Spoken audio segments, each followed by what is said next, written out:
Swayam Prabha. Digital India. Educated India.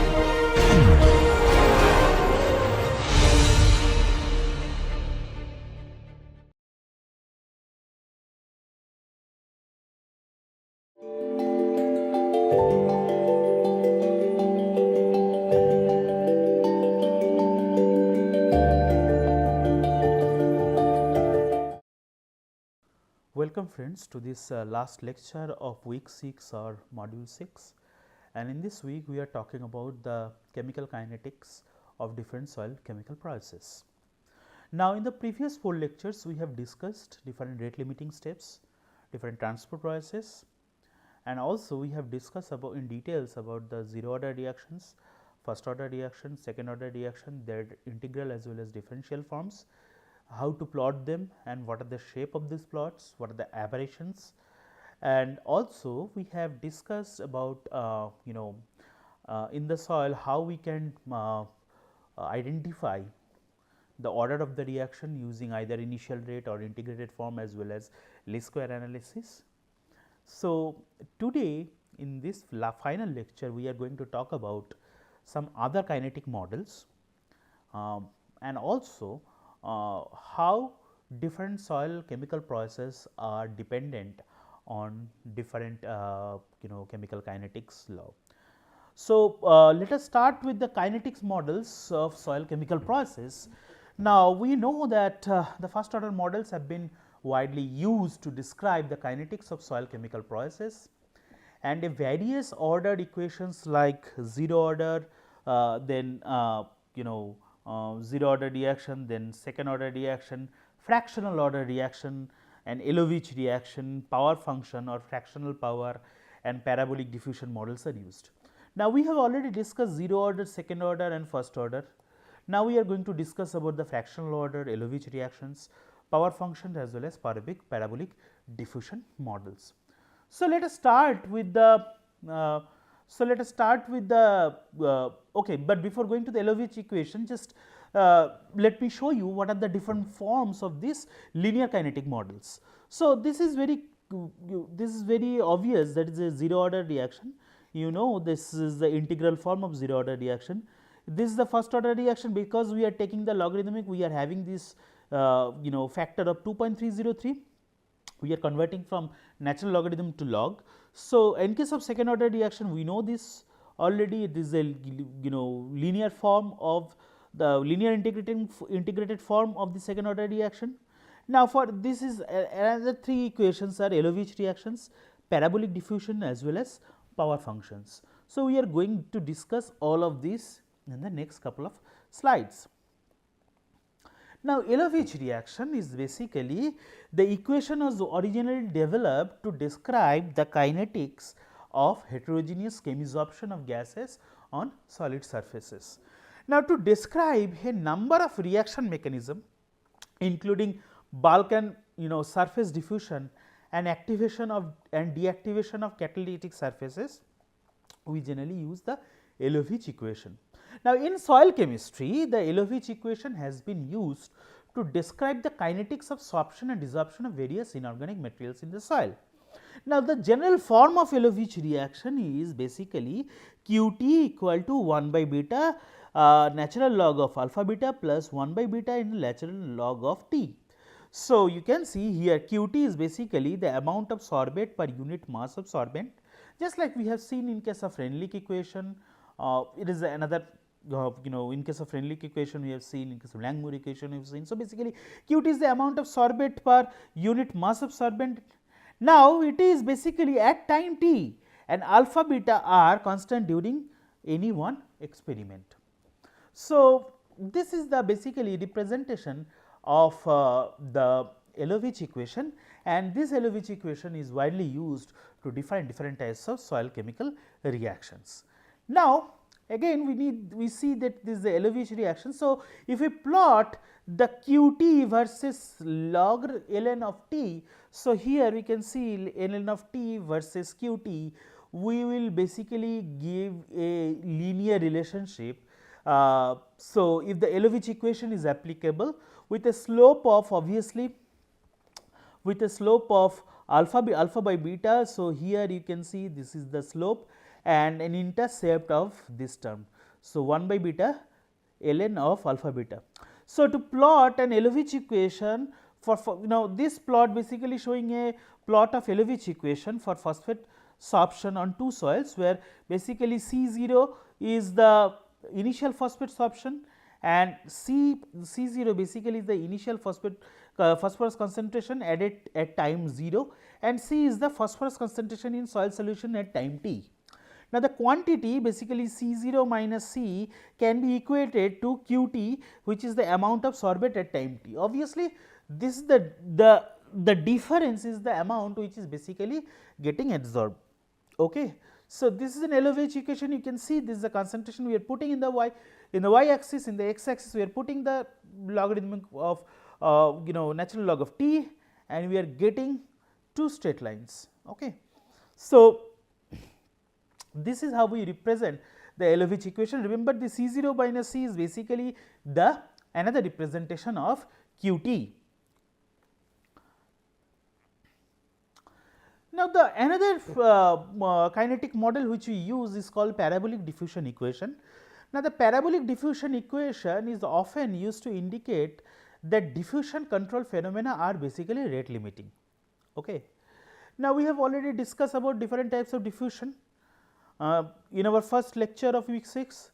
So, it was originally derived based on radial diffusion in a cylinder where the ion concentration throughout the cylinder is uniform. Now, remember that it is also assumed that the ion diffusion through the upper and lower faces of the cylinder is basically negligible in case of this parabolic diffusion equation. So, following the scientist Crank in 1976, the parabolic diffusion equation as applicable to soil can be expressed in terms of this equation, where Qt minus Qt by Q infinity equal to 4 by pi to the power half into capital D t to the power half by r square minus dt by r square, whereas this r is the average radius of the soil particle.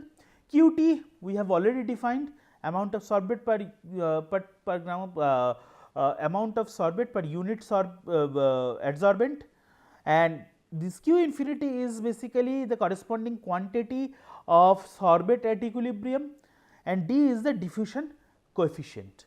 So, this is basically representation of detailed representation of parabolic diffusion equation. However, we can simplify this. So, let us see the simplified form of this parabolic equation. So, if we simplify this parabolic equation, it will basically can be expressed in terms of Qt by Q infinity equal to R d t to the power half plus constant. So, here R d is the overall diffusion coefficient, and if the parabolic diffusion law is valid, then if we plot the Qt by Q infinity versus t half, then it should yield a linear relationship, obviously, as you can see from there. So, if you can use this as an intercept, and if this R d is a slope, then if we plot this Qt by Q infinity versus time, then we will basically get a linear relationship, because it is expressed in terms of a straight line. Now, the diffusion equation has successfully described metal reaction on soils and soil constituents, feldspar weathering and pesticide reaction.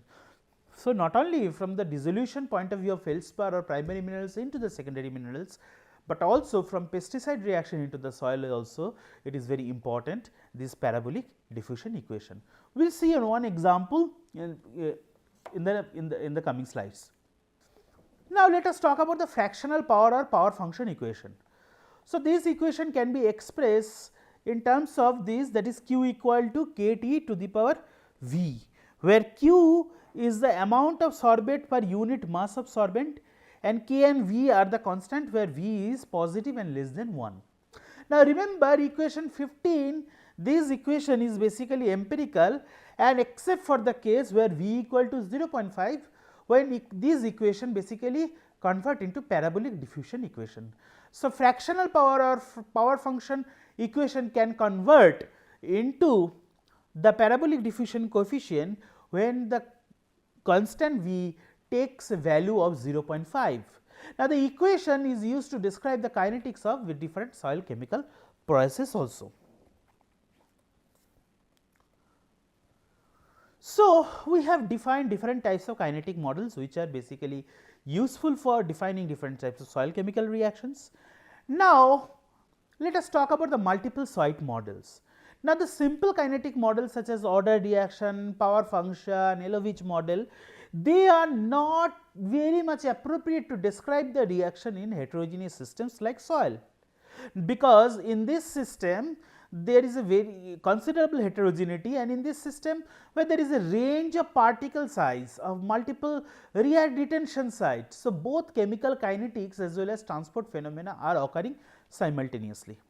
You will see that huge heterogeneity exists in this type of system. So, there is either chemical kinetics or transport phenomena, or simultaneously both of these are occurring. So, a fast reaction sometime is often followed by a slower reaction. Now, in such system, in heterogeneous system like soil, the non-equilibrium models that describe both chemical and physical non-equilibrium and that consider multiple components in site are more appropriate. So, for a heterogeneous component like soil, we require more non-equilibrium model instead of equilibrium models or the simple kinetic models.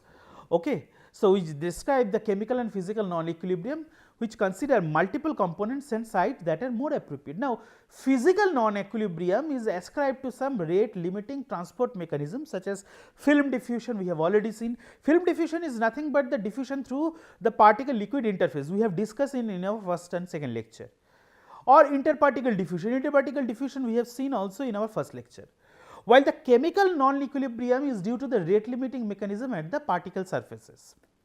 So, let us discuss what is the multiple site model. So, now non-equilibrium models basically include two sites, multiple site, radial diffusion, which is another name of pore diffusion. We have also discussed pore diffusion in our first lecture, surface diffusion and multipurpose or multi-process models. Now, the term sites can have a number of meanings. First of all, these sites can represent a specific molecular scale reaction sites. Secondly, it can indicate the site of different degrees of accessibility, either external or internal. You remember that in case of kaolinite the sites are external, in case of smectite the sites are internal, and also this it also represents the site of different sorbent type, like whether it is organic matter or inorganic material surface. It also depends, it also defines what type of site it is. Also, sites with different sorption mechanisms. So, based on these different variations, there are multiple site models are present, or are present to define soil chemical processes. Now, if we consider the chemical non-equilibrium models, in describing the chemical non-equilibrium with two site model, two types of sorbent sites are assumed. One site involved an instantaneous equilibrium reaction and the other the time dependent reaction. Again, one site involves an instantaneously equilibrium reaction and the other side shows the time dependent reaction. So, the former is described by an equilibrium isotherm equation, while the first order equation is usually employed for the latter. So, in case of chemical non-equilibrium, again let me clear it, that in case of chemical non-equilibrium, one side there are multiple sites. So, one side involves the instantaneously equilibrium, okay, which is basically denoted by which can be described by an equilibrium isotherm equation, which we have already discussed in our previous weeks, and in the other side the time dependent reactions which can be expressed in terms of first order equation can be employed. So, with the two site model there are two adjustable or fitting parameters. Those two adjustable fitting parameters are basically the fraction of sites at local equilibrium, which is denoted by x1, and the rate constant, which is basically denoted by k. Remember that a distribution coefficient or partition coefficient, which is denoted by either kd or kp, is determined independently from the sorption and desorption isotherms. So, in case of chemical non-equilibrium models, I hope you are clear. there are two sides, and in one side instantaneously equilibrium are prevalent, which can be expressed in terms of isothermal equation. In other side, time dependent first order reaction are prevalent, and obviously we need to deduce this fraction of sites for local equilibrium x1 and also the rate constant for defining these two site non-equilibrium models, chemical equilibrium models. So, physical non-equilibrium models focus on diffusion in the immobile phase or interparticle or diffusion processes such as pore and surface diffusion. We have discussed this in the first lecture. Now, the transport between mobile and immobile region is also accounted for in physical non-equilibrium model in basically three ways. First of all, explicitly with fixed diffusion law to describe the physical mechanism of diffusive transfer. Secondly, to explicitly by using an empirical first order mass transfer equation to approximate solute transfer, and thirdly, implicitly by using the effective or lump dispersion coefficient that includes the effect of sink source coefficients or difference and hydrodynamic dispersion and axial diffusion. So, what are these we will discuss. Now, let us see one important thing, a number of methodologies that can be broadly classified into methods for slower reaction. So, methods for slower reaction are basically denoted by a time frame of greater than 15 seconds, which includes batch and flow techniques. So, remember we have talked about some relaxation techniques. So, relaxation techniques are basically used for determining the kinetics of any chemical process. So, number of methodologies are there. Batch method and flow method are basically slower reaction, which is taking greater than 15 seconds. However, in case of rapid techniques can be measured in milli and microseconds using the relaxation technique. So, we will discuss. Now, it should be recognized that none of these methods obviously is a panacea for kinetic models. So, it cannot be a solution for all. Okay. It depends on various conditions we apply different techniques. So, let us discuss one by one. So, batch method, we are not going to talk about the batch method, we are going to talk about we are going to talk about the flow methods in using some diagrams, but let us give you some brief idea about the batch method. Now, it is the simplest batch technique, and adsorbent is basically placed in a series of vessels such as centrifuge tube with a particular volume of adsorb tip, and the tubes are basically then mixed by shaking or stirring in the centrifuge.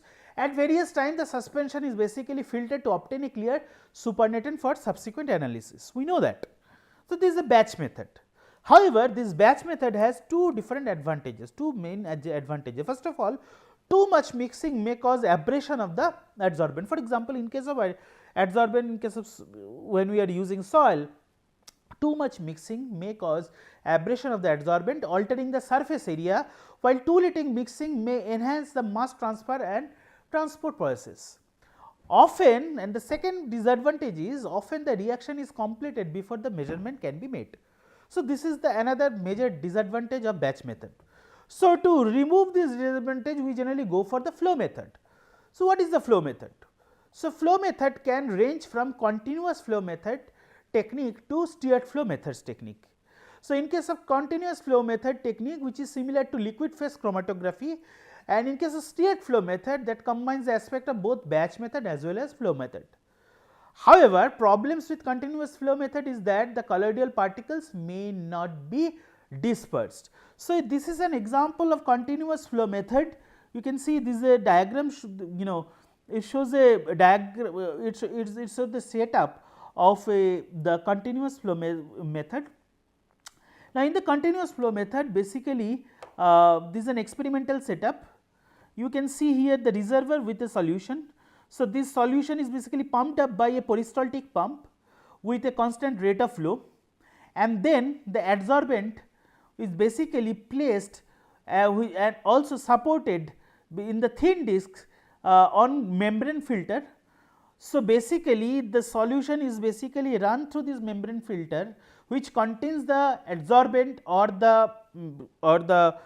soil at a particular rate through this peristaltic pump from the bottom, and the background solution basically pumped from the reservoir in this, and then it is basically the aliquots are collected by this fractional collector. So, again here the soil is basically dispersed, or soil is basically rested on this, supported on this thin disc, basically supported on this membrane filter, and the solution, the background solution is basically pumped up by this peristaltic pump at a constant rate, and this aliquot is basically collected by this fractional collector. So, this is called the flow method. Now, problems with the continuous flow method is that the colloidal particles may not be dispersed. So, here the colloidal particles are basically rested on this thin disc. So, there is no chance of dispersion of these colloidal particles when we are moving, or when we are pushing the solution through this peristaltic pump. So, this is one of the major disadvantage.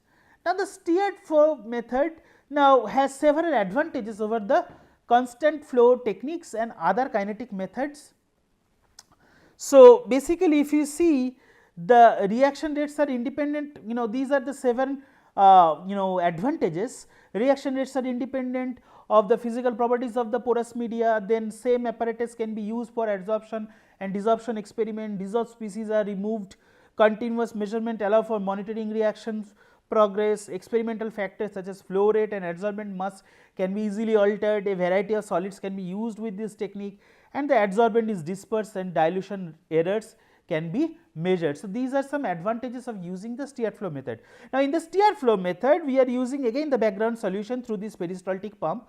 However, we are basically we are basically putting the solution into the steered reactor containing the solid phase and are collected as aliquots in this fractional collector.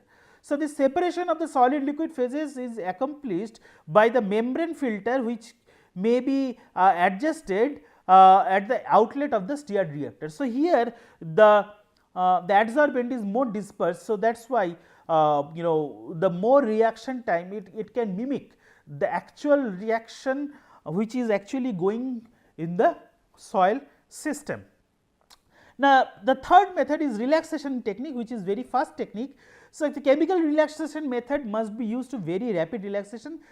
These methods are basically divided into pressure jump method, electrical field pulse method, temperature jump method and concentration jump method. Now, remember that all these chemical relaxation methods are based on the theory that the equilibrium of a system can be rapidly perturbed by some external factors such as pressure, temperature and electric field strength.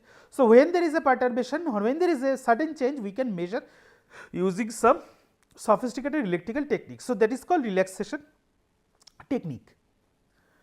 Now, what is the effect of temperature on reaction rate? Now, temperature has a marked influence on the reaction rate. Arrhenius noted that this is basically following the relationship between the K and T. You can see here K is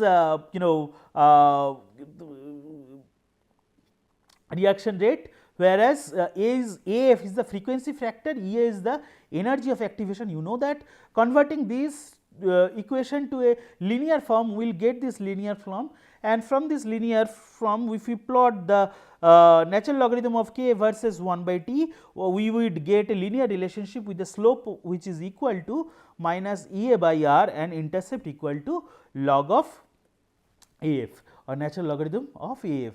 So, this is basically the effect of temperature on reaction rate. So, energy activation values from various reaction, you can see there are different energy of activation, typical ranges of energy of activation for different reaction. For example, physical adsorption 8 to 25, aqueous diffusion it is less than 21, in case of pore diffusion it is 20 to 40. So, you can see for different processes energy of activations are different. So, low energy of activation values usually indicate diffusion, control, transport and physical adsorption processes, whereas higher energy of activation would indicate chemical reaction or surface control processes.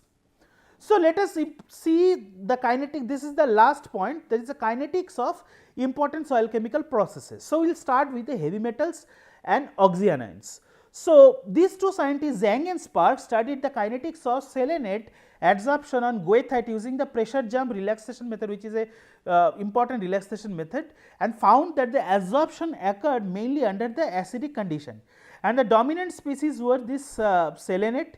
So, a single reaction was observed in the mechanism proposed were this is XOH plus express or proton, then selenate, and then you can see the selenate is basically adsorbed onto the surface. So, how it happens? So, basically where XOH is basically 1 mole of reactive surface hydroxyl, which is bound to an iron ion in goethite. Now, if we basically convert this equation into a linearized form, we can assume this linearized equation. So, where these terms in the brackets which we can see are the concentration of the species at the equilibrium stage. So, basically this adsorption of selenate onto this surface hydroxyl group to an Fe ion can be expressed in terms of this linear equation. Now, since the reaction was conducted at the solid liquid interface, the electrostatic effect must be considered to calculate the intrinsic rate of constant, which is basically denoted by K1 and K minus 1. Now, using the modified triple layer model to obtain the electrostatic potential, we can see a first order reaction. So, the whole reaction of this adsorption of selenate into this surface hydroxyl group of an iron atom can be expressed in terms of this first order reaction, and if you can plot this, you will get this type of straight line. So, this is an example of chemical kinetics which is happening while adsorption of different heavy metals as well as oxyanions. Now, let us see an example, practical example from practical example here. Here you can see there are 3 graphs, and this first graph is basically shows the kinetics of nickel sorption on pyrophyllite, which is an important clay mineral, then kaolinite and also gibbsite and montmorillonite from a 3 millimolar nickel solution with an ionic strength of 0.1 molar of sodium nitrate and a pH of 7.5, and this graph B basically shows the kinetics of lead sorption. So, the kinetic of lead sorption on a soil from 12.25 millimolar lead solution with an ionic strength of 0.05 molar and a pH of 5.5, and this C is basically, the graph C is basically showing the kinetics of arsenate form, which is S5 sorption of ferrihydride at pH 8.9, 8 and 9. So, this is showing the how different metal ions and oxyanions sorbed onto the clay surfaces and following different and when we plot them, what type of linear form it will assume. So, these are practical examples of kinetics of metal and oxyanion sorption on mineral of soil. Now, if we consider the kinetics of metal hydroxide surface precipitation solution, so metal hydroxides also precipitates and can form a phyllosilicates, metal oxides and soils. So, in the over the soil and phyllosilicates, the metal oxides can precipitate. So, it has generally been thought that the kinetics of formation of the surface precipitates was slow. Now, here you can see this is basically this graph basically showing mixed NiAl hydroxide precipitates formed on pyrophyllite with 15-minute, and then they grow in intensity. As you can see, the intensity is increasing as the time is increasing. So, this is basically perfect example of metal hydroxide precipitation, how it can form on the phyllosilicates and how its intensity changes over time. Okay. So, this is basically showing nickel sorption on pyrophyllite for reaction time up to 24 hours starting from 15 minutes. Okay. It basically demonstrating the appearance and growth of the second shell, which is peak at 2.8 angstrom contribution due to the surface precipitation growth of a mixed NiAl hydroxide phase. So, this is another example of how this chemical kinetics occurs in case of metal hydroxide surface precipitation or dissolution. when we talk about the organic contaminants, the slow diffusion of the organic contaminants in soil organic matter by considering, we can consider the diffusion is slow because of the soil organic matter has the combination of rubbery and glassy polymers. Now, the rubbery polymers, as you can see here, there is a light shaded portion, are characterized by an expanded, flexible and highly solvated structure with pores of sub-nanometers, dimension, and sorption in this rubbery phase results in linear, non-competitive and reversible behavior. However, there is another polymer, another phase is there which is called a glassy phase. It shows the pores that are also sub-nanometer in size, and sorption in this phase is characterized by nonlinearity, and it is basically competitive. So, you can see based on these two different polymers or two different phases, glassy phases as well as rubbery phases, the linearity varies, linearity of absorption varies, and as a result also as a whole the organic contaminant shows there is a slow diffusion of organic chemicals in soil organic matter. So, ion exchange kinetics also dependent on adsorbent on the ion. The reaction rates are much more rapid on kaolinite, we have already discussed, because of the external site. Then the exchange sites are external, the reaction rates are more rapid in case of kaolinite as compared to vermiculite, and type of ion has a pronounced effect on the rate of exchange. As you can see, the rate of reaction is quite high in case of kaolinite as compared to the vermiculite. Now, exchange of ions like potassium, ammonium and cesium is often slower than that of calcium and magnesium. So, that shows that type of ion has a pronounced effect on the rate of exchange. So,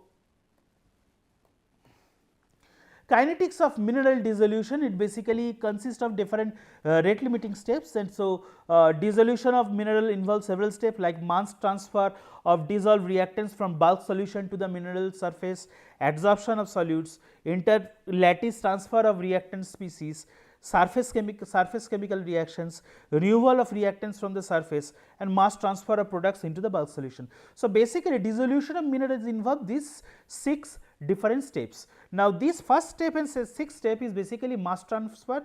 However, the other steps are occurring in the reacting species on the surface of the reacting species. So, let us see what is their implication. So, kinetics of mineral dissolution under field condition, mineral dissolution is slow and mass transfer of reactants of products in the aqueous phase is not rate limiting. So, basically we know that step 1 and step 6 are mass transfer, they are not rate limiting, and mineral dissolution is slow under the field condition. So, thus the rate limiting steps, what are the rate limiting steps? So, the remaining steps are rate limiting steps. So, the rate limiting steps are either transport of reactants and products in the solid phase, that is step 3, or surface of chemical reactants, which is step 4, and removal of the reactants from the surface, which is step 5. So, these 3 steps may be the rate limiting steps as opposed to the step 1 and step 6. Now, there are 2 types of mechanisms. One is transport control dissolution process, another is surface control dissolution process. Now, in case of transport control dissolution process, those controlled by mass transfer or diffusion can be described by a parabolic rate of flow. We know this is a form of parabolic rate of flow, where R is the reaction rate, C is the concentration in solution, T is the time, and K is the reaction rate of the constant. We already know that. So, this is basically transport control dissolution reaction, which is denoted by this parabolic rate of flow. Now, if we integrate that, we will get this form, which is basically C equal to C0 2K T to the power halves, where C0 is the initial concentration in solution. So, if the surface reaction are slow compared to the transport reaction, dissolution is surface controlled. So, surface reaction is slow compared to the transport reaction, the dissolution is surface controlled, and dissolution reaction, for example, this type of reactions occur in case of silicates and oxides. The second type of reaction is surface control reaction. The concentration of solutes next to the surface are equal to the bulk solution concentration, and the dissolution kinetics are 0 order if steady state condition are operational on the surface.